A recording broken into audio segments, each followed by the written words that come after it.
Dog ਸੇਵਾ ਕਰ ਰਹੇ ਹੋ ਮੈਮ, ਕਿਉਂ ਕਰ ਰਹੇ ਹੋ? ਮਨ ਵਿੱਚ ਇਦਾਂ ਦਾ ਕਿਹੜਾ ਵਿਚਾਰ ਆਇਆ ਕਿ ਤੁਸੀਂ ਇਹਨਾਂ ਦੀ ਸੇਵਾ ਕਰ ਰਹੇ ਹੋ? ਮੈਨੂੰ ਇਹ ਕਿ ਬਹੁਤ ਹੈਲਪਲੈਸ ਹੈ, ਲੋਕੀ ਇਹਨਾਂ ਦੀ ਹੈਲਪ ਕਰਨਾ ਹੀ ਨਹੀਂ ਚਾਹੁੰਦੇ, ਲੋਕਾਂ ਨੂੰ ਡਰ ਹੈ। ਤੇ ਮੈਂ ਇਸ ਗੱਲੋਂ ਬਲੈਸਡ ਹਾਂ ਕਿ ਮੈਂ ਕਿਸੇ ਵੀ ਸ਼ਹਿਰ 'ਚ ਕਿ ਬਲਕਿ ਦੁਨੀਆ 'ਚ ਮੈਂ ਕਹਿੰਦੀ ਹਾਂ ਕੋਈ ਵੀ, ਮੈਂ ਸਭ ਨੂੰ ਚੈਲੰਜ ਵੀ ਕਰਦੀ ਹਾਂ ਕਿ ਸ਼ਹਿਰ ਦੁਨੀਆ 'ਚ ਕੋਈ ਡੌਗ ਆ ਜਾਵੇ ਭਾਵੇਂ, ਮੈਂ ਉਹਨੂੰ ਵੀ ਹੱਥ ਲਗਾ ਸਕਦੀ। ਮੈਮ ਕਿੰਨੇ ਚਿਰ ਤੋਂ ਤੁਸੀਂ ਇਹਨਾਂ ਦੀ ਸੇਵਾ ਕਰ ਰਹੇ ਹੋ?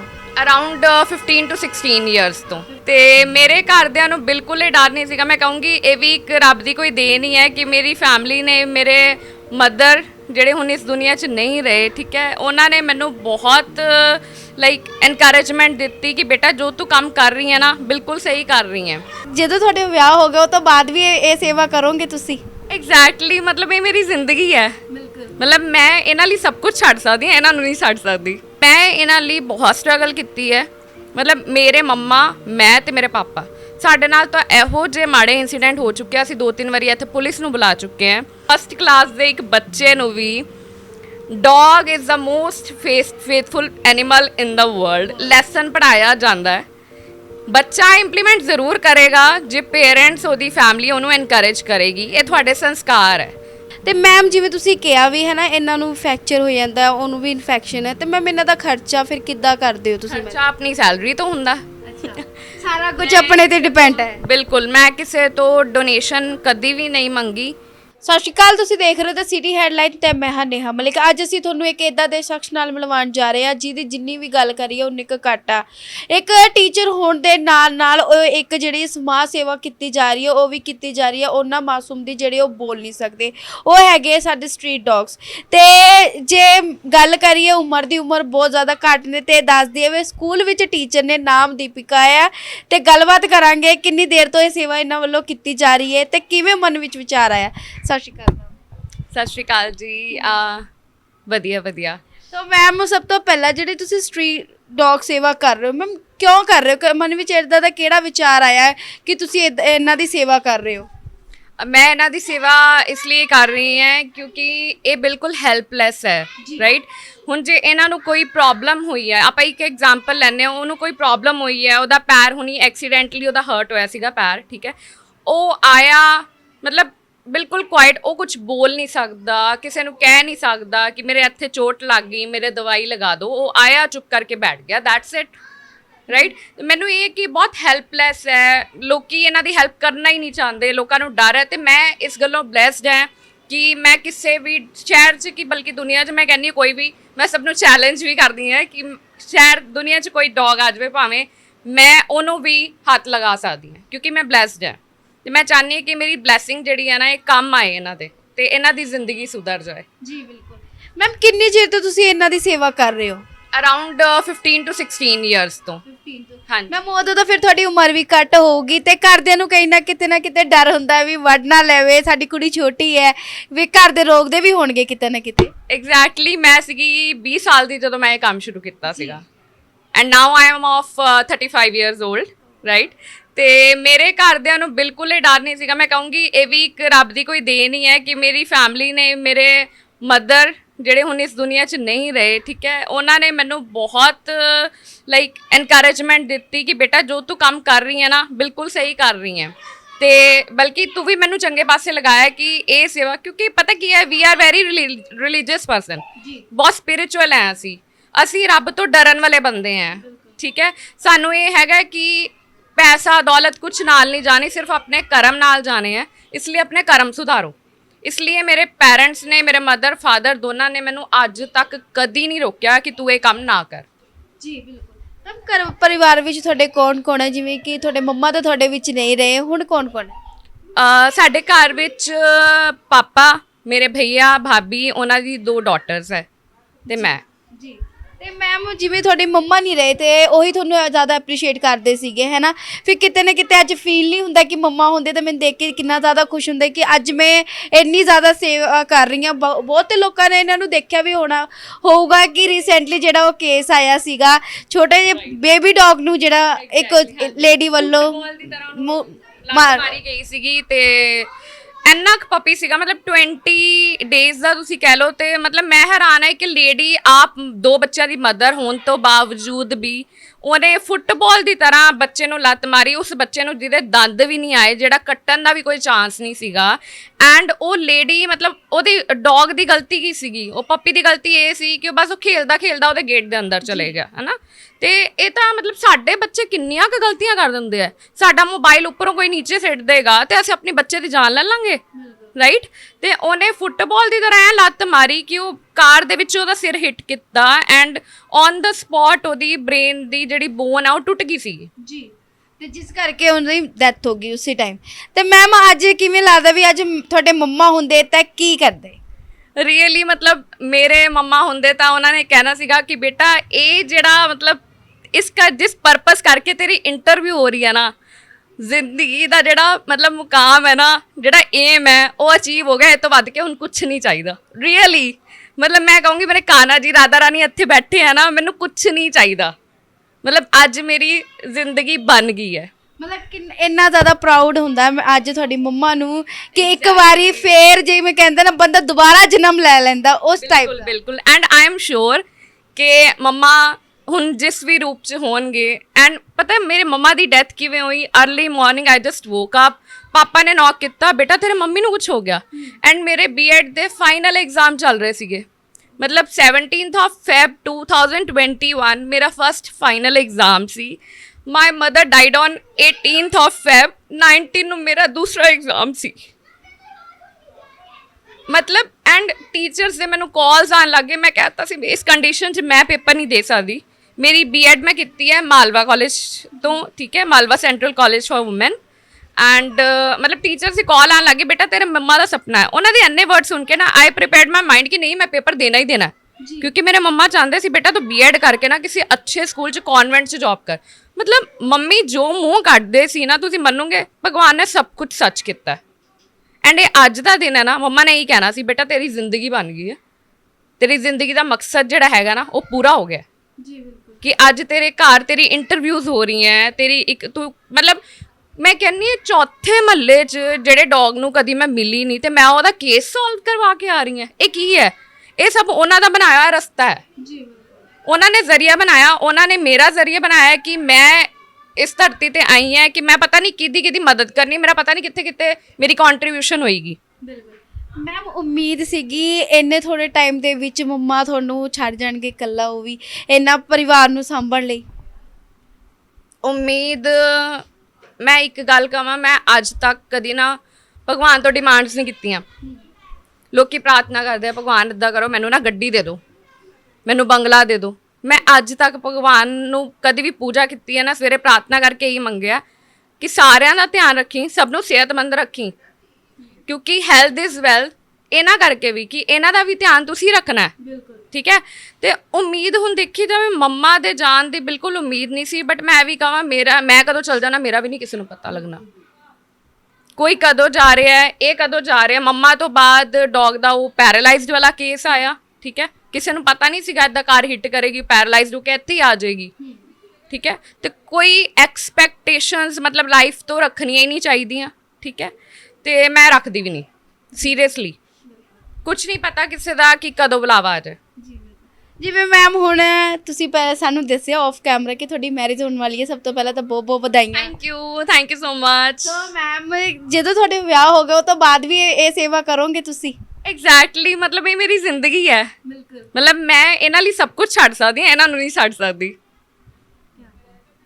ਤਾਂ ਮੈਮ ਕੀ ਕਹਿਣਾ ਚਾਹੋਗੇ ਉਹਨਾਂ ਲੋਕਾਂ ਨੂੰ ਜਿਨ੍ਹਾਂ ਵੱਲੋਂ ਜਿਹੜੇ ਸਟਰੀਟ ਡੌਗਸ ਨੇ ਜਾਂ ਦੂਜੇ ਜਾਨਵਰ ਨੇ ਉਹਨਾਂ ਨੂੰ ਹਾਰਮ ਕੀਤਾ ਜਾਂਦਾ, ਨੁਕਸਾਨ ਪਹੁੰਚਾਇਆ ਜਾਂਦਾ ਆ, ਕੀ ਕਹਿਣਾ ਚਾਹੋਗੇ?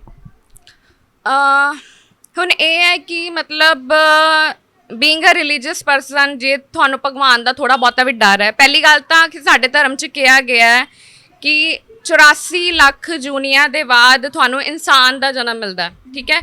ਹੁਣ ਜੇ ਤਾਂ ਤੁਸੀਂ ਉਹ ਇਨਸਾਨ ਦੇ ਜਨਮ 'ਚ ਇੰਨੀ ਜੂਨੀਆਂ ਤੋਂ ਬਾਅਦ ਪਤਾ ਨਹੀਂ ਕਦੀ ਕੁੱਤਾ ਬਣਨਾ ਹੈ, ਕਦੀ ਬਿੱਲੀ ਬਣਨਾ ਹੈ, ਕਦੀ ਤੁਸੀਂ ਛਿਪਕਲੀ ਬਣਨਾ ਹੈ, ਕਦੀ ਸੱਪ ਬਣਨਾ, ਪਤਾ ਨਹੀਂ ਮੱਛਰ ਬਣਨਾ ਹੈ, ਮਿੰਟਾਂ 'ਚ ਗਿਰ ਕੇ ਤੁਸੀਂ ਗਿਰ ਜਾਣਾ ਹੈ, ਪਤਾ ਨਹੀਂ ਕੀ ਕੁਝ ਹੋ ਜਾਣਾ, ਠੀਕ ਹੈ। ਬਹੁਤ ਕੁਝ ਭੁਗਤਣਾ ਪੈਂਦਾ, ਬਟ ਮੈਨੂੰ ਇਹ ਵੀ ਹੈ ਕਿ ਇਹ ਵੀ ਲੱਗਦਾ ਹੈ ਕਿ ਇਸ ਜਨਮ 'ਚ ਵੀ ਤੁਸੀਂ ਪਤਾ ਨਹੀਂ ਕੀ ਕੁਝ ਭੁਗਤਣਾ। ਜੇ ਤੁਹਾਡੀ ਲਾਈਫ ਬਹੁਤ ਸਮੂਥਲੀ ਚੱਲ ਰਹੀ ਹੈ ਨਾ, ਬਿਗਨਿੰਗ 'ਚ ਤੁਹਾਡਾ ਅੰਤ ਦੱਸੇਗਾ ਕਿ ਤੁਸੀਂ ਆਪਣੇ ਜਨਮ 'ਚ ਕਿੱਦਾਂ ਦੇ ਕਰਮ ਕੀਤੇ ਹੈ। ਰਾਈਟ। ਕਿਉਂਕਿ ਹੁਣ ਇਹੋ ਜਿਹੇ ਲੋਕ ਵੀ ਹੈ, ਮੈਂ ਕਹਿੰਨੀ ਹੈ ਕਿ ਐਕਸੀਡੈਂਟ 'ਚ ਚਿੱਥੜੇ ਉੱਡ ਜਾਂਦੇ ਆ, ਠੀਕ ਹੈ, ਪਹਿਚਾਨ ਨਹੀਂ ਹੁੰਦੀ ਕਿ ਬੰਦਾ ਕਿਹਦਾ ਸੀਗਾ, ਕਿਹੜੇ ਘਰ ਦਾ ਸੀਗਾ, ਕਿਸ ਨੂੰ ਬਿਲੋਂਗ ਕਰਦਾ, ਬਲਕਿ ਘਰ ਦੇ ਆਂਦੇ ਪਹਿਚਾਨ ਨਹੀਂ ਪਾਉਂਦੇ, ਠੀਕ ਹੈ। ਇਹ ਕਰਮ ਹੈ, ਸਭ ਕੁਝ ਇੱਥੇ ਭੁਗਤ ਕੇ ਜਾਣਾ ਹੈ, ਰਾਈਟ। ਮੈਂ ਇਹਨਾਂ ਲਈ ਬਹੁਤ ਸਟਰਗਲ ਕੀਤੀ ਹੈ, ਮਤਲਬ ਮੇਰੇ ਮੰਮਾ, ਮੈਂ ਤੇ ਮੇਰੇ ਪਾਪਾ, ਸਾਡੇ ਨਾਲ ਤਾਂ ਇਹੋ ਜਿਹੇ ਮਾੜੇ ਇੰਸੀਡੈਂਟ ਹੋ ਚੁੱਕੇ ਆ, ਅਸੀਂ 2-3 ਵਾਰੀ ਇੱਥੇ ਪੁਲਿਸ ਨੂੰ ਬੁਲਾ ਚੁੱਕੇ ਹਾਂ। ਫਸਟ ਇੰਸੀਡੈਂਟ ਜਿਹੜਾ ਹੋਇਆ ਸੀ, ਉਹ ਬੰਦਾ ਐਡਵੋਕੇਟ ਸੀਗਾ, ਠੀਕ ਹੈ। ਉਹਨੇ ਧਮਕੀ ਦਿੱਤੀ ਕਿ ਮੈਂ ਐਡਵੋਕੇਟ ਹੈ, ਮੈਂ ਕੁਝ ਵੀ ਕਰ ਸਕਦਾ, ਮੈਂ ਸਾਰੇ ਉਠਵਾ ਦੂੰਗਾ। ਅੱਛਾ, ਮੇਰੇ ਫਾਦਰ ਨਾਲ ਉਹਦੀ ਐਸੀ ਲੜਾਈ ਹੋਈ ਕਿ ਉਹਨੇ ਮੇਰੇ ਫਾਦਰ ਦੀ ਜਿਹੜੀ ਫਿੰਗਰ ਹੈ ਉਹ ਫ੍ਰੈਕਚਰ ਕਰਤੀ ਸੀ। ਕੋਈ ਕੁਝ ਨਹੀਂ, ਤੁਹਾਡੇ ਗਲੀ ਮੁਹੱਲੇ ਦੇ ਸੀਗੇ ਜਿਹੜੇ ਤੁਹਾਨੂੰ ਉਹ ਰੈਂਟ ਤੇ ਆਏ ਸੀਗਾ, ਉਹਨਾਂ ਦਾ ਆਪਣਾ ਘਰ ਵੀ ਨਹੀਂ ਸੀਗਾ, ਠੀਕ ਹੈ। ਤੇ ਇੱਥੇ ਹਰ ਤਰ੍ਹਾਂ ਦਾ ਬੰਦਾ ਹੈ, ਕੋਈ ਰੈਂਟ ਤੇ ਆ ਰਿਹਾ, ਕੋਈ ਪਰਮਾਨੈਂਟ ਰਹਿ ਰਿਹਾ, ਬਟ ਕੋਈ ਕਿਸੇ ਦੀ ਪ੍ਰੋਬਲਮ ਨੂੰ ਸਮਝ ਨਹੀਂ ਰਿਹਾ ਸੀ। ਕੋਈ ਇਹ ਨਹੀਂ ਸਮਝ ਰਿਹਾ ਸੀਗਾ ਕਿ ਹਾਂ ਇਹ ਅੱਛਾ ਕੰਮ ਕਰ ਰਹੀ ਹੈ, ਇਹਨੂੰ ਪ੍ਰਮੋਟ ਕਰੀਏ, ਇਹਨੂੰ ਡੀਮੋਟੀਵੇਟ ਨਾ ਕਰੀਏ, ਹੈ ਨਾ। ਲੋਕੀ ਬਸ ਆਪਣਾ ਲੱਗੇ ਹੋਏ ਸੀਗੇ। ਐਕਚੁਅਲੀ ਸਾਰੀ ਦੁਨੀਆ ਨਾ ਬਸ ਮਤਲਬ 95% ਤੁਸੀਂ ਕਹਿ ਲਓ, ਇਨਸਾਨ ਹਰ ਚੀਜ਼ 'ਚ ਆਪਣਾ ਫਾਇਦਾ ਦੇਖਦਾ, ਉਹ ਇਹ ਨਹੀਂ ਦੇਖਦਾ ਕਿ ਕਿਸੇ ਦਾ ਕੋਈ ਬੈਨੀਫਿਟ ਹੈ, ਕਿਸੇ ਦੀ ਜ਼ਿੰਦਗੀ ਸੁਧਾਰ ਰਿਹਾ। ਮੈਂ ਕਹਿੰਦੀ ਹਾਂ ਸਭ ਨੂੰ ਸ਼ੁਕਰੀਆ ਅਦਾ ਕਰਨਾ ਚਾਹੀਦਾ ਹੈ। ਜੇ ਤੁਹਾਡੀ ਕਾਲੋਨੀ 'ਚ ਇੱਕ ਵੀ ਡੌਗ ਫੀਡਰ ਹੈ ਨਾ, ਤੁਹਾਨੂੰ ਉਹ ਡੌਗ ਫੀਡਰ ਕਿੰਨੀਆਂ ਚੀਜ਼ਾਂ ਤੋਂ ਬਚਾਉਂਦਾ ਹੈ। ਤੁਹਾਡੇ ਸਟ੍ਰੇਸ ਦੀ ਦੇਖਭਾਲ ਕਰ ਰਿਹਾ ਹੈ, ਐਵਰੀ ਟਾਈਮ 24/7 ਅਵੇਲੇਬਲ ਹੈ, ਠੀਕ ਹੈ। ਉਹਦੀ ਸੇਵਾ ਕਰ ਰਿਹਾ, ਉਹਨੂੰ ਖਾਣਾ ਪੀਣਾ ਦੇ ਰਿਹਾ ਤਾਂ ਕਿ ਉਹ ਡੌਗ ਮਤਲਬ ਪੇਟ ਭਰੇਗਾ, ਡੌਗ ਅਗਰੈਸਿਵ ਨਹੀਂ ਹੋਣਗੇ। ਹੁਣ ਤੁਹਾਡੇ ਸਾਹਮਣੇ ਤੁਸੀਂ ਆਏ ਹੋ, ਆਈ ਗੈਸ ਤੁਹਾਨੂੰ ਹਾਫ ਐਨ ਆਰ ਹੋ ਗਿਆ ਇੱਥੇ ਆਏ ਨੂੰ, ਤੇ ਉਹ ਆਰਾਮ ਨਾਲ ਸੋ ਰਿਹਾ, ਔਰ ਮੈਂ ਤੁਹਾਨੂੰ ਦੱਸ ਰਹੀ ਸੀ ਇਹਨੂੰ ਕੋਈ ਮੇਰੇ ਤੋਂ ਇਲਾਵਾ ਟੱਚ ਨਹੀਂ ਕਰ ਸਕਦਾ, ਰਾਈਟ। ਤੇ ਉਹਨੇ ਤੁਹਾਨੂੰ ਕੁਝ ਕਿਹਾ ਨਹੀਂ। ਬਰੂਨੋ ਦੀ ਇੱਕ ਅੱਖ ਡੈਮੇਜ ਹੈ, ਉਹਦਾ ਨਹੀਂ ਪਤਾ ਲੱਗਦਾ ਉਹ ਕਦੋਂ ਐਗਰੈਸਿਵ ਹੋ ਜਾਂਦਾ, ਉਹਦੀ ਦੂਜੀ ਅੱਖ 'ਚ ਵੀ ਇਨਫੈਕਸ਼ਨ ਹੈ, ਠੀਕ ਹੈ। ਬਟ ਤੁਸੀਂ ਆਏ, ਕੋਈ ਵੀ ਆਉਂਦਾ ਬਾਈਕ ਵਾਲਿਆਂ ਨੂੰ ਸਪੈਸ਼ਲੀ, ਜੇ ਕੋਈ ਰੈਸ਼ ਡਰਾਈਵਿੰਗ ਕਰਦਾ ਤੁਹਾਨੂੰ ਬੋਲਦਾ, ਤੁਸੀਂ ਆਏ, ਤੁਹਾਨੂੰ ਬਿਲਕੁਲ ਨਹੀਂ ਬੋਲਿਆ, ਕਿਉਂਕਿ ਉਹਨੂੰ ਪਤਾ ਲੱਗ ਗਿਆ ਦੀਦੀ ਦੇ ਘਰ ਕੋਈ ਆਇਆ ਹੈ। ਦੇ ਆਰ ਵੈਰੀ ਫਰੈਂਡਲੀ, ਮਤਲਬ ਫਸਟ ਕਲਾਸ ਦੇ ਇੱਕ ਬੱਚੇ ਨੂੰ ਵੀ dog is the most faithful animal in the world lesson ਪੜ੍ਹਾਇਆ ਜਾਂਦਾ ਹੈ। ਬੱਚਾ ਇੰਪਲੀਮੈਂਟ ਜ਼ਰੂਰ ਕਰੇਗਾ ਜੇ ਪੇਰੈਂਟਸ, ਉਹਦੀ ਫੈਮਿਲੀ ਉਹਨੂੰ ਐਨਕਰੇਜ ਕਰੇਗੀ। ਇਹ ਤੁਹਾਡੇ ਸੰਸਕਾਰ ਹੈ, ਸਕੂਲਿੰਗ ਨਹੀਂ ਹੁੰਦੀ। ਸਕੂਲ ਹਮੇਸ਼ਾ ਸਭ ਜਗ੍ਹਾ ਇੱਕੋ ਹੀ ਕਨਸੈਪਟ ਪੜ੍ਹਾਏ ਜਾਂਦੇ ਆ, ਇਹ ਤੁਹਾਡੇ ਸੰਸਕਾਰ ਹੈ ਘਰ ਦੇ। ਕਈ ਮਾਪਿਓ ਦਾਦਾ ਨਫ਼ਰਤ ਕਰਨਾ ਸਿਖਾਉਂਦੇ ਹੈ, ਕਈ ਮਾਪਿਓ ਸਿਖਾਉਂਦੇ ਆ ਨਹੀਂ ਬੇਟਾ ਇਹ ਵੀ ਮਤਲਬ ਇਹ 'ਚ ਵੀ ਕਿਸੇ ਦੀ ਆਤਮਾ ਹੈ, ਕੱਲ੍ਹ ਨੂੰ ਇਹ 'ਚ ਪਤਾ ਨਹੀਂ ਇਸ ਰੂਪ 'ਚ ਅਸੀਂ ਵੀ ਆਉਣਾ ਹੈ। ਇਹ ਕਾਨਾਂ ਨੇ ਭੇਜੇ ਹੋਏ ਇੱਦਾਂ ਇਸ ਰੂਪ 'ਚ, ਰਾਈਟ। ਤੇ ਇਹਨਾਂ ਨੂੰ ਤੁਸੀਂ ਬਿਲਕੁਲ ਹਰਟ ਨਹੀਂ ਕਰਨਾ। And most important thing is ਕਿ ਜਦ ਤੁਸੀਂ ਡੌਗ ਨੂੰ ਪਰਮਾਨੈਂਟਲੀ ਖਾਣਾ ਹੀ ਖਿਲਾਉਣ ਲੱਗ ਜਾਂਦੇ ਹੋ ਤੇ ਉਹਦੇ ਗੁੱਸਾ ਕਰਨ ਦੀ, ਕਿਸੇ ਨੂੰ ਕੱਟਣ ਦਾ ਕੋਈ ਚਾਂਸ ਹੀ ਨਹੀਂ ਹੈ। ਐਂਡ ਵੈਰੀ ਫਸਟ ਸਟੈਪ ਅਸੀਂ ਕੀ ਲਿੱਤਾ ਸੀਗਾ ਕਿ ਇਹਨਾਂ ਦੀ ਨਸਬੰਦੀ ਕਰਾਤੀ ਕਿ ਇਹਨਾਂ ਦੀ ਪੋਪੂਲੇਸ਼ਨ ਹੀ ਨਾ ਵਧੇ, ਠੀਕ ਹੈ। ਸਟਰਲਾਈਜ਼ਡ ਹੋ ਗਏ, ਵੈਕਸੀਨੇਸ਼ਨ ਹੋ ਗਈ, ਐਵਰੀਥਿੰਗ ਇਜ਼ ਡਨ, ਠੀਕ ਹੈ। ਹੁਣ ਕੋਈ ਚਾਂਸ ਹੀ ਨਹੀਂ ਹੈ। ਹੁਣ ਜਿਹੜੀ ਉਮਰ ਹੈ, ਮਤਲਬ ਸਾਡੀ ਉਮਰ ਕਹਿ ਲਓ ਕਿ ਐਵਰੇਜ ਏਜ ਇਨਸਾਨ ਦੀ 60 to 65 ਈਅਰਸ ਰਹਿ ਗਈ ਹੈ, ਠੀਕ ਹੈ। ਬਟ ਅੱਜ ਕੱਲ੍ਹ ਉਹ ਟਾਈਮ ਚੱਲ ਰਿਹਾ ਹੈ ਕਿ ਕੋਈ 10th ਕਲਾਸ ਦਾ ਸਟੂਡੈਂਟ ਕੋਈ ਮਰ ਗਿਆ, ਕੋਈ 25 ਸਾਲ ਦਾ ਮਰ ਗਿਆ, ਮਤਲਬ ਕੋਈ ਏਜ ਰਹੀ ਨਹੀਂ ਕੋਈ ਜਾਣ ਦੀ। ਹਾਰਟ ਫੇਲੀਅਰਸ ਇੰਨੇ ਹੋਣ ਲੱਗ ਗਏ ਕਿ ਅਸੀਂ ਐਕਸਪੈਕਟ ਹੀ ਨਹੀਂ ਕੀਤਾ ਸੀ। ਅੱਛਾ, ਮੇਰੇ ਮੰਮਾ ਨੂੰ ਕੋਈ ਕੰਪਲੇਂਟ ਨਹੀਂ, ਇੱਕਦਮ ਸਵੇਰੇ ਪਤਾ ਚੱਲਿਆ ਜੀ ਹਾਰਟ ਫੇਲੀਅਰ ਹੋ ਗਿਆ, ਰਾਈਟ। ਤੇ ਇਹਨਾਂ ਦੀ ਏਜ ਕੀ ਹੈ? ਸਟ੍ਰੇ ਡੌਗਸ ਦੀ ਏਜ ਹੈ ਜਸਟ 10 to 15 ਈਅਰਸ। ਐਂਡ ਇਸ ਏਜ ਦੇ ਵਿੱਚ ਇਹ ਇੰਨਾ ਕੁਛ ਭੁਗਤ ਲੈਂਦੇ ਨੇ ਨਾ, ਮਤਲਬ ਕੋਈ ਅੰਦਾਜ਼ਾ ਹੀ ਨਹੀਂ ਹੈ। ਹਰ ਗਲੀ 'ਚ ਹਰ ਦੂਸਰਾ ਘਰ ਚੱਲ ਉੱਠ ਇੱਥੇ ਕਿਉਂ ਬੈਠਾ, ਮਤਲਬ ਆਪਾਂ ਨਾ ਉਹ ਚੀਜ਼ਾਂ ਇਕੱਠੀਆਂ ਕਰ ਰਹੇ ਹਾਂ ਜਿਹੜੀ ਆਪਾਂ ਨਾਲ ਨਹੀਂ ਲੈ ਕੇ ਜਾਣੀਆਂ। ਮੇਰਾ ਘਰ, ਮੇਰੀ ਆ ਚੀਜ਼, ਮੇਰੇ ਇੱਥੇ ਕਿਉਂ ਬੈਠਾ ਹੈ, ਮੇਰੇ ਸਭ ਕੁਝ ਮੇਰਾ ਹੀ ਮੇਰਾ ਆ। ਹਾਂ, ਐਵਰੀਥਿੰਗ ਇਜ਼ ਰੋਮਿੰਗ ਅਰਾਊਂਡ ਮੀ। ਤੇ ਮੈਮ ਜਿਵੇਂ ਤੁਸੀਂ ਕਿਹਾ ਵੀ ਹੈ ਨਾ ਇਹਨਾਂ ਨੂੰ ਫ੍ਰੈਕਚਰ ਹੋ ਜਾਂਦਾ, ਉਹਨੂੰ ਵੀ ਇਨਫੈਕਸ਼ਨ ਹੈ, ਤੇ ਮੈਮ ਇਹਨਾਂ ਦਾ ਖਰਚਾ ਫਿਰ ਕਿੱਦਾਂ ਕਰਦੇ ਹੋ ਤੁਸੀਂ? ਖਰਚਾ ਆਪਣੀ ਸੈਲਰੀ ਤੋਂ ਹੁੰਦਾ, ਸਾਰਾ ਕੁਝ ਆਪਣੇ ਤੇ ਡਿਪੈਂਡ ਹੈ। ਬਿਲਕੁਲ, ਮੈਂ ਕਿਸੇ ਤੋਂ ਡੋਨੇਸ਼ਨ ਕਦੀ ਵੀ ਨਹੀਂ ਮੰਗੀ। ਫੇਸਬੁੱਕ ਤੇ ਲੋਕੀ ਬਹੁਤ ਲਾਈਵ ਆਉਂਦੇ ਆ, ਕੇਸਿਸ ਦਿਖਾਉਂਦੇ ਆ, ਚਲੋ ਅੱਛੀ ਗੱਲ ਹੈ ਤੁਹਾਨੂੰ ਸਪੋਰਟ। ਵੈਸੇ ਇਹੋ ਜਿਹਿਆਂ ਨੂੰ ਸਪੋਰਟ ਕਰਨਾ ਵੀ ਚਾਹੀਦਾ, ਮੈਂ ਕਹਿੰਦੀ ਹਾਂ, ਜਿਹੜੇ ਇੰਪਲੀਮੈਂਟ ਵੀ ਕਰ ਰਹੇ ਪ੍ਰੋਪਰਲੀ। ਇਹ ਨਹੀਂ ਕਿ ਤੁਸੀਂ ਡੋਨੇਸ਼ਨ ਦੇਤੀ ਤੇ ਅਗਲਾ ਕੁਝ ਰਿਜ਼ਲਟ ਹੀ ਨਹੀਂ ਦਿਖਾ ਰਿਹਾ, ਰਾਈਟ। ਤੇ ਪਰ ਅੱਜ ਤੱਕ ਮਤਲਬ ਐਸੀ ਨੌਬਤ ਭਗਵਾਨ ਨੇ ਕਦੀ ਆਣ ਹੀ ਨਹੀਂ ਦਿੱਤੀ ਕਿ ਮੈਨੂੰ ਇਹਨਾਂ ਲਈ ਕੁਝ ਡੋਨੇਸ਼ਨ ਮੰਗਣੀ ਪਏ। ਐਂਡ ਮਤਲਬ ਭਗਵਾਨ ਦੀ ਦਇਆ ਨਾਲ ਸਾਡੇ ਘਰ ਕਿਸੇ ਚੀਜ਼ ਦੀ ਕੋਈ ਕਮੀ ਨਹੀਂ ਹੈ। ਤੇ ਮੈਮ ਜਿਵੇਂ ਕਲੋਨੀ ਚ ਵਿੱਚ ਰਹਿੰਦੇ ਹੋ ਤੁਸੀਂ ਹੈ ਨਾ, ਸਾਰਿਆਂ ਦੇ ਚਲੋ ਬਹੁਤ ਵਧੀਆ ਨੇ, ਤੇ ਮੈਮ ਹਰ ਕਿਸੇ ਦਾ ਇੱਕ ਹੁੰਦਾ ਹੈ ਕਿ ਵੀ ਕਿੱਦਾਂ ਦੇ ਕਮੈਂਟਸ ਮਿਲਦੇ, ਕਿਉਂਕਿ ਕਈ ਲੋਕ ਹੁੰਦੇ ਬਹੁਤ ਜ਼ਿਆਦਾ ਪਸੰਦ ਕਰਦੇ ਨੇ ਕੁਝ ਡੌਗਸ ਨੂੰ, ਪਰ ਕਈ ਹੁੰਦੇ ਨੇ ਬਹੁਤ ਘੱਟ ਪਸੰਦ ਕਰਦੇ ਨੇ, ਜਿਹਦੇ ਕਰਕੇ ਬਹੁਤ ਜ਼ਿਆਦਾ ਲੜਾਈਆਂ ਵੀ ਹੁੰਦੇ ਨੇ ਤੇ ਭਜਾਉਂਦੇ ਵੀ। ਜਿਵੇਂ ਤੁਸੀਂ ਹੁਣੀ ਕਿਹਾ ਕਿ ਸਾਰਾ ਕੁਝ ਮੇਰਾ ਹੀ ਰਹਿ ਗਿਆ, ਵੀ ਇਹ ਮੇਰਾ ਹੈ, ਇਹ ਮੇਰੀ ਥਾਂ ਹੈ, ਇੱਥੇ ਨਹੀਂ ਬਹਿਣਾ ਚਾਹੀਦਾ। ਵੈਸੇ ਵੀ ਥਾਂ ਤਾਂ ਮਿਊਨਿਸਪਲ ਕਾਰਪੋਰੇਸ਼ਨ ਦੀ ਹੈ ਜੀ। ਬਟ ਕਾਰਪੋਰੇਸ਼ਨ ਆ ਕੇ ਇੰਨੇ ਲੋਕਾਂ ਦੀ ਪੋਪੂਲੇਸ਼ਨ ਹੈਗੀ ਹੈ ਸਾਡੀ, ਕਰੋੜਾਂ 'ਚ ਨਿਗਾਹ ਨਹੀਂ ਰੱਖ ਸਕਦੀ ਲੋਕੀ ਕੀ ਕਰ ਰਹੇ ਹੈ, ਠੀਕ ਹੈ, ਕਿਤੇ ਕੁੱਤੇ ਨੂੰ ਉਠਾ ਰਹੇ, ਕਿੱਥੇ ਸਕੂਟਰ ਖੜਾ ਕੀ ਹੈ, ਠੀਕ ਹੈ। ਬਟ ਦ ਪੁਆਇੰਟ ਇਜ਼ ਕਿ ਮਤਲਬ ਅਸੀਂ ਬਹੁਤ ਪ੍ਰੋਬਲਮਸ ਫੇਸ ਕੀਤੀਆਂ, ਰਾਈਟ। ਇਸ ਗਲੀ ਦੇ ਵਿੱਚ ਆਈ ਥਿੰਕ 2 ਤੋਂ 3 ਘਰ ਹੈ ਜਿਨ੍ਹਾਂ ਨੇ ਟੱਚਵੁੱਡ ਅੱਜ ਤੱਕ ਕਦੀ ਸਾਨੂੰ ਕੋਈ ਦਿੱਕਤ ਨਹੀਂ ਦਿੱਤੀ, ਠੀਕ ਹੈ। ਉਹ ਸਾਡੀ ਮਤਲਬ ਅੰਡਰਸਟੈਂਡਿੰਗ ਬਹੁਤ ਅੱਛੀ ਸੀਗੀ, ਉਹਨਾਂ ਨੂੰ ਪਤਾ ਸੀਗਾ ਇਹ ਚੰਗਾ ਕੰਮ ਹੀ ਕਰ ਰਹੀ ਹੈ ਤੇ ਅਸੀਂ ਕੁਝ ਨਹੀਂ ਕਹਿਣਾ। ਉਹਨਾਂ ਨੇ ਬਲਕਿ ਆਪਣੀ ਫੈਮਿਲੀ ਮੈਂਬਰਸ ਨੂੰ ਵੀ ਸਮਝਾਇਆ। ਹੁਣ ਉਹਨਾਂ ਦੇ ਘਰ ਵੀ ਇਹਨੇ ਰਿਲੇਟਿਵਸ ਆਉਂਦੇ ਰਹੇ, ਕਦੀ ਪ੍ਰੋਬਲਮ ਨਹੀਂ ਹੋਈ। ਤੇ ਕੁਝ ਐਸੇ ਵੀ ਸੀਗੇ, ਹੁਣ ਦੇਖੋ ਮੈਂ ਨਾਮ ਤਾਂ ਕਿਸੇ ਦਾ ਲੈਣਾ ਹੀ ਨਹੀਂ ਚਾਹੁੰਦੀ ਪਹਿਲੀ ਗੱਲ ਤਾਂ। ਅੱਛਾ, ਮੇਰੀ ਹੁਣ ਇੰਨੇ ਸਬਕ ਸਿੱਖ ਲੈਣਾ, ਹੁਣ ਇੱਥੇ ਤੱਕ ਪਹੁੰਚ ਗਈ ਹੈ ਮੇਰੀ ਥਿੰਕਿੰਗ ਕਿ ਕਿਸੇ ਨਾਲ ਆਰਗੂਮੈਂਟ ਕਰਨਾ is just a waste of energy, ਠੀਕ ਹੈ। ਬਟ ਐਸੇ ਕੇਸਿਸ ਵੀ ਆਏ ਕਿ ਸਾਡੀ ਇੱਕ ਡੌਗ ਹੈ ਪੰਬੀਰੀ, ਉਹਦੇ 6 ਬੱਚੇ ਹੋਏ। ਇੱਕ ਲੇਡੀ ਨੇ ਮੁਸਲਮਾਨ ਨਾਲ ਗੱਲ ਕੀਤੀ, ਕੋਈ ਮੁਸਲਮਾਨ ਇੱਥੇ ਕਾਰ ਧੋਣ ਲਈ ਆਇਆ ਸੀਗਾ, ਉਹਦੇ ਨਾਲ ਗੱਲ ਕੀਤੀ, ਬੇਟਾ ਮੈਂ ਨਾ ਤੈਨੂੰ 2000 ਰੁਪਇਆ ਦੇਣੀ ਹੈ, ਠੀਕ ਹੈ, 2000 ਰੁਪਇਆ ਲੈ। ਤੇ ਇਹਦੇ ਸਾਰੇ ਬੱਚੇ ਨਾ ਬੋਰੀ 'ਚ ਪਾ ਕੇ ਕਿਤੇ ਸੁੱਟਿਆ, ਔਰ ਉਹ ਮੁਸਲਮਾਨ ਦੇ ਵਰਡਸ ਹੈ, ਠੀਕ ਹੈ। ਮੈਂ ਤਾਂ ਖੈਰ ਹੋਣ ਹੀ ਨਹੀਂ ਦੇਣਾ ਸੀਗਾ, ਠੀਕ ਹੈ। ਮੈਨੂੰ ਲੋਕੀ ਇੰਨਾ ਵੀ ਕਹਿਣ ਲੱਗ ਗਏ ਸੀ ਕਿ ਤੂੰ ਬੰਦਿਆਂ ਨਾਲ ਬਣਾ ਕੇ ਰੱਖਣੀ, ਕੁੱਤਿਆਂ ਨਾਲ। ਮੇਰਾ ਸਿੱਧਾ ਜਵਾਬ ਸੀ ਮੈਂ ਕੁੱਤਿਆਂ ਨਾਲ ਬਣਾ ਕੇ ਰੱਖਣੀ ਹੈ, ਮੈਨੂੰ ਬੰਦੇ ਨਹੀਂ ਚਾਹੀਦੇ, ਠੀਕ ਹੈ, ਖਾਸ ਕਰ ਤੁਹਾਡੇ ਵਰਗੇ। ਤੇ ਉਹ ਮੁਸਲਮਾਨ ਨੇ ਕੀ ਜਵਾਬ ਕੀਤਾ, ਕਹਿੰਦਾ ਮੈਂ ਨਾ ਆਪਣੇ ਰੱਬ ਨੂੰ ਸ਼ਕਲ ਦਿਖਾਣੀ ਹੈ ਤੇ ਮੈਂ ਇਹੋ ਜਿਹਾ ਕਰਮ ਕਰਨਾ ਨਹੀਂ। 2000 ਰੁਪਇਆ ਤੁਸੀਂ ਕਹਿ ਲਓ 10 ਸਾਲ ਪਹਿਲੇ 2000 ਰੁਪਏ ਦੀ ਕਿੰਨੀ ਵੈਲਿਊ ਸੀ, ਠੀਕ ਹੈ। ਤੇ ਉਹ ਇੰਨਾ ਗਰੀਬ ਬੰਦਾ, ਉਹਨੇ ਮਨਾ ਕਰਤਾ ਕਿਉਂਕਿ ਉਹਨੂੰ ਆਪਣੇ ਭਗਵਾਨ ਦਾ ਡਰ ਹੈ, ਬਿਲਕੁਲ। ਤੇ ਹੋਰ ਵੀ ਬਹੁਤ ਕੁਝ ਫੇਸ ਕੀਤਾ। ਮੇਰੇ ਪਾਪਾ ਦੇ ਨਾਲ ਲੜਾਈ ਹੋ ਗਈ ਕਿਸੇ ਦੀ, ਕਦੀ ਸਾਡੇ ਘਰ ਦੇ ਬਾਹਰ ਬੱਚਿਆਂ ਦੇ ਸਾਰੇ ਬੋਲਸ ਵਗੈਰਾ ਮਿੱਟੀ ਦੇ ਰੱਖੇ ਹੋਏ ਸੀ ਪਾਣੀ ਨਾਲ ਭਰ ਕੇ, ਉਹ ਲਾਠੀਆਂ ਲੈ ਕੇ ਲੋਕੀ ਆਏ, ਤੋੜ ਕੇ ਚਲੇ ਗਏ। ਅੱਛਾ, ਇਹ ਵੀ ਪ੍ਰੋਬਲਮ ਆਈ ਕਿ ਕਾਲੋਨੀ 'ਚ ਕੋਈ ਆਪਣਾ ਪੈਟ ਨੂੰ ਘੁਮਾਉਣ ਲੈ ਕੇ ਜਾ ਰਿਹਾ, ਉਹ ਪੈਟ ਨੇ ਕਿਸੇ ਸਟ੍ਰੇ ਡੌਗ ਨੂੰ ਬੋਲਤਾ, ਉਧਰੋਂ ਸਟ੍ਰੇ ਡੌਗ ਨੇ ਰਿਪਲਾਈ ਕਰਤਾ ਬੋਲ ਕੇ, ਤਾਂ ਜੀ ਉਹਨਾਂ ਨੂੰ ਗੁੱਸਾ ਆ ਗਿਆ, ਉਹਨਾਂ ਨੇ ਬਰੂਨੋ ਦੀ ਪਿੱਠ ਤੇ ਬਹੁਤ ਜ਼ੋਰ ਕੇ ਸੋਟੀ ਮਾਰੀ। ਉਹ ਸੋਟੀ ਉਸੇ ਵੇਲੇ ਮੇਰੇ ਸਾਹਮਣੇ ਟੁੱਟ ਗਈ। ਤੇ ਮਤਲਬ ਮੈਂ ਇਹ ਵੀ ਰਿਕੁਐਸਟ ਕਰਦੀ ਹਾਂ ਖਾਸ ਕਰਕੇ, ਕਿਉਂਕਿ ਰਾਤੀ ਵੀ ਇੱਕ ਨਾ ਸਰਦਾਰ ਅੰਕਲ ਆਉਂਦੇ, ਬਹੁਤ ਅਗਰੈਸਿਵ ਹੈ, ਉਹ ਵੀ ਆਪਣੇ ਪੈਟ ਨੂੰ ਘੁਮਾਉਣ ਆਉਂਦੇ, ਉਹਨਾਂ ਦੀ ਤਰ੍ਹਾਂ ਹੀ ਉਹਨਾਂ ਦਾ ਪੈਟ ਵੀ ਬਹੁਤ ਅਗਰੈਸਿਵ ਹੈ। ਮਤਲਬ ਜਿੱਦਾਂ ਤੁਸੀਂ ਹੁੰਦੇ ਹੋ ਨਾ ਉੱਦਾਂ ਹੀ ਤੁਹਾਡੇ ਪੈਟ ਬਣ ਜਾਂਦੇ ਆ, ਉਹ ਵੀ ਇੱਦਾਂ ਹੀ ਲਾਠੀਆਂ ਚਲਾਉਂਦੇ। ਮੈਂ ਪਹਿਲੇ ਹੀ ਕਹਿ ਤਾ, ਮੈਂ ਕਿਹਾ ਅੰਕਲ ਅੱਜ ਹੋ ਗਿਆ, ਠੀਕ ਹੈ, ਅੱਜ ਤੋਂ ਬਾਅਦ ਜੇ ਤੁਹਾਡੀ ਵਜ੍ਹਾ ਨਾਲ ਕਿਸੇ ਦੇ ਲੱਗ ਗਈ ਨਾ, ਮੈਂ ਤੁਹਾਡੇ ਘਰ ਪਹੁੰਚ ਜਾਣਾ ਕਾਉਂਸਲਰ ਨੂੰ ਲੈ ਕੇ, ਬਸ ਸਿੱਧੀ ਜੀ ਗੱਲ ਹੈ। ਉਸ ਤੋਂ ਬਾਅਦ ਉਹਨਾਂ ਨੇ ਲਾਠੀਆਂ ਘੁਮਾਉਣੀਆਂ ਬੰਦ ਕਰਤੀਆਂ। ਮਤਲਬ ਬਹੁਤ ਕੁਝ ਕਹਿ ਲਓ, ਅਰਾਊਂਡ 10 to 12 ਇਅਰਸ ਲੋਕਾਂ ਨੇ ਸਾਡਾ ਸਾਥ ਨਹੀਂ ਦਿੱਤਾ। ਸੋ ਜਿਵੇਂ ਕਿ ਅਸੀਂ ਮੈਡਮ ਨਾਲ ਗੱਲਬਾਤ ਕੀਤੀ ਹੈ ਤੇ ਮੈਡਮ ਉਹਨਾਂ ਦਾ ਸਹਾਰਾ ਬਣੇ ਹੋਏ ਨੇ ਜੋ ਕਿ ਬੇਜ਼ੁਬਾਨ ਨੇ, ਬੋਲ ਨਹੀਂ ਸਕਦੇ। ਦੱਸਦੇ ਕਿ ਇੱਕ ਟੀਚਰ ਹੋਣ ਦੇ ਨਾਲ ਨਾਲ ਇਹ ਇੱਕ ਇੱਦਾਂ ਦੇ ਬੇਜ਼ੁਬਾਨੇ ਦੇ ਵੀ ਟੀਚਰ ਨੇ ਕਿ ਉਹਨਾਂ ਦਾ ਦੁੱਖ ਜਿਹੜਾ ਹੈ ਦੇਖ ਕੇ ਸਮਝ ਜਾਂਦੇ ਨੇ। ਤੁਹਾਨੂੰ ਇਹਨਾਂ ਦੀ ਸੇਵਾ ਕਿੱਦਾਂ ਦੀ ਲੱਗੀ ਕਮੈਂਟ ਸੈਸ਼ਨ ਵਿੱਚ ਕਮੈਂਟ ਕਰਕੇ ਜ਼ਰੂਰ ਦੱਸੋ। ਤੇ ਇੱਦਾਂ ਦੀ ਅਪਡੇਟਸ ਲਈ ਸਾਡੇ ਨਾਲ ਬਣੇ ਰਹੋ ਤੇ ਦੇਖਦੇ ਰਹੋ ਦ ਸਿਟੀ ਹੈਡਲਾਈਨ। ਮੈਂ ਨੇਹਾ ਮਲਿਕ, ਕੈਮਰਾ ਪਰਸਨ ਕਰਨ ਕੁਮਾਰ ਨਾਲ।